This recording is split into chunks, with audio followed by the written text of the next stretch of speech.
Hello, friends. Welcome to the Thinning of the Veil podcast. I'm your host, Tia Smith, and this is the beginning and start of something new that we're going to do. We are going to be separating the stories from the episodes so that it will be a standalone that you may have easier access in finding these stories. There's so much testimony building when we hear other people's thinning of the veil experiences. And I feel like it needs to be more accessible. So it means more work for me, but hopefully it will mean more to you and all the rest of the listeners who are listening to increase their testimonies of these thinning of the veil experiences. It has seemed this week especially that Satan has just been after me like no one's business. This morning I commented to my husband, I don't even know why I'm doing this. It seems like it's not making a difference. I want to quit. It's exhausting. And we both know why I'm doing it. It's because the Lord has asked me to do it. But it has been super crazy busy, overwhelming, and yet being blessed in so many ways. And when I'm feeling like this, as I tend to do from time to time, it seems like I get an email or something, a text from someone that just says, keep going. And that is what happened to me today. I had a dear friend reach out in an email, and he said at the very end of his email, continue your joyous sacrifice as you are reaching more than you know in the gathering of Israel. Thank you, my dear friend, for sending that in the nick of time. I've had a day, and that helped me to move on in this work. So thank you for the encouraging emails. Thank you for your ancestor stories. Thank you for your own thinning of the veil experiences. Thank you for your financial support. Thank you for your prayers. Thank you for putting my name in the temple. I cannot say thank you enough to all you, my new friends, who I didn't know before. And I think that's just such a great part of this podcast experience, is that I get to know people that I never would have if I hadn't have had the faith to start that. And today we're going to be talking about a story about faith and priesthood power and a thinning of the veil experience. This comes from my dear friends Linda and Len Hall. It is an ancestor of theirs, and it's truly remarkable as we've been studying Enoch, and they're not only attaining to Zion, but attaining to priesthood power enough to wield power over the natural elements. That seems to be part of this calling election process, part of this transfiguration. You know, it's been exhibited in so many scriptural accounts and stories. Therefore, the pattern says that we, as current Latter-day Saints in this last dispensation, if we have enough faith, and if the Lord deems necessary to have enough priesthood power to continue his work moving forward. And I think sometimes these experiences are also given for descendants to hang on to the small particle of faith that they think that may have, and encourage them to learn more, to hold on to their covenants, and to really trust in the Savior Jesus Christ. So this is a story about a man named Waldemar C. Liebert. And this is in his own words, as it happened to him. Late in the fall of 1888, I think it was December, I was hauling grain and merchandise to Ouray Indian Agency, some 35 miles south of Vernal, then Ashley. The road those days was down canyons, over hills, through sand domes, etc.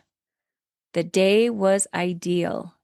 My load was for 4 horses. There had been about 4 inches of snow, but most of this was gone, except in the shade of brush or rocks. I made my camp on the Green River at a point known as Baser's Bend. I unhooked and took the horses to the river to water them, but the ice was so thick I could not get at the water. So I went back to camp, built a fire, and melted snow in a 5-gallon can and a small bucket enough for the 4 horses. Then I ate my supper. There was quite a heavy breeze coming from the west, so I took 1 tier of oat sacks up and laid them on the west for a windbreak, and I said my prayers and tucked myself in, ready for the night's rest.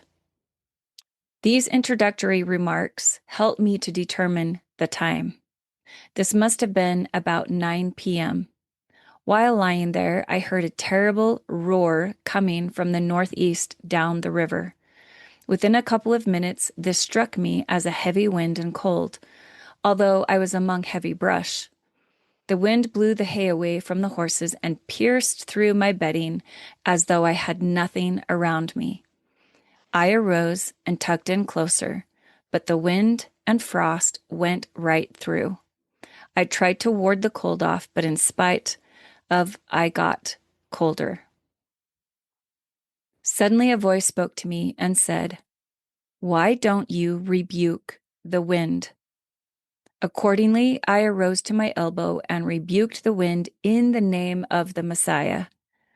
The words I used were given to me. There were about 26 or 28 words, and so plain and easy spoken that I determined to repeat them and remember them. This I did once. Then I tried again and missed a few words. I tried to repeat again and lost a few more. The next effort was a failure. And then a plain voice said, "This is the language that Adam spoke." The wind by this time had passed right by, and I could hear it roar away into the southwest until it just faded away. Then a voice said to me, "This is the power of faith, which the Savior meant when he said that mountains could be moved by faith." I truly felt overcome by these manifestations. I again in prayer thanked the Lord for what had come to me.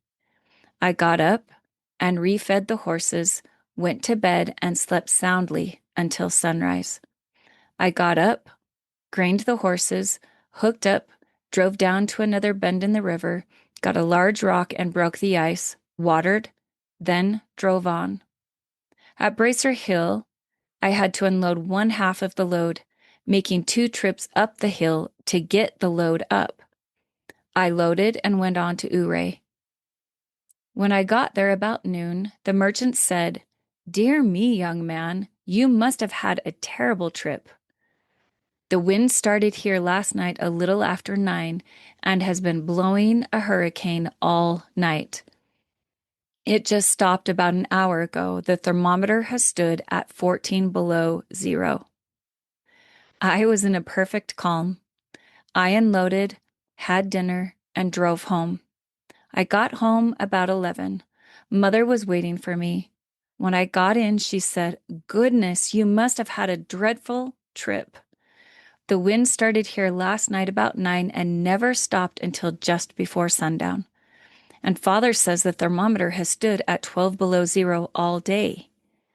The wind didn't blow one moment where I was, either coming or going, after the rebuke. I hardly think age will ever obliterate the sensation that this brought to me. Nor could anything be brought to bear that could make me believe there's no life after death, or that there is not power in faith or communications from those on the other side. Let these lines go down the stream of time and be a testimony to all our vast families, ever affirming the truthfulness of the above incident, the Lord being my helper. Waldemar C. Liebert. I'm grateful that Linda and Len chose to share this with me. This is not only a story of faith, of a thinning of the veil experience, of the miracles that can happen with priesthood power for Brother Liebert's descendants, but is also a story for all of us to remember as we move forward and as the natural elements, as prophesied, will get more and more unruly. we can remember this humble testimony of Brother Liebert and the power that can come during a thinning of the veil experience if faith is exhibited in mighty levels. This story has brought another skip in my step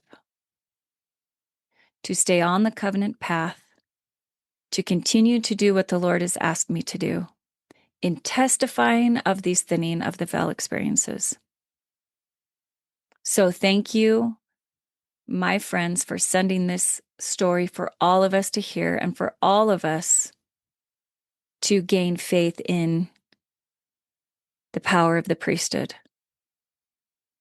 and the power that the Savior has over all things. We need not fear, my friends. I hope this has added to your testimony that the thinning of the veil experiences are real and that they can happen to anyone at any time, anywhere. Have a good week. We'll see ya. Bye.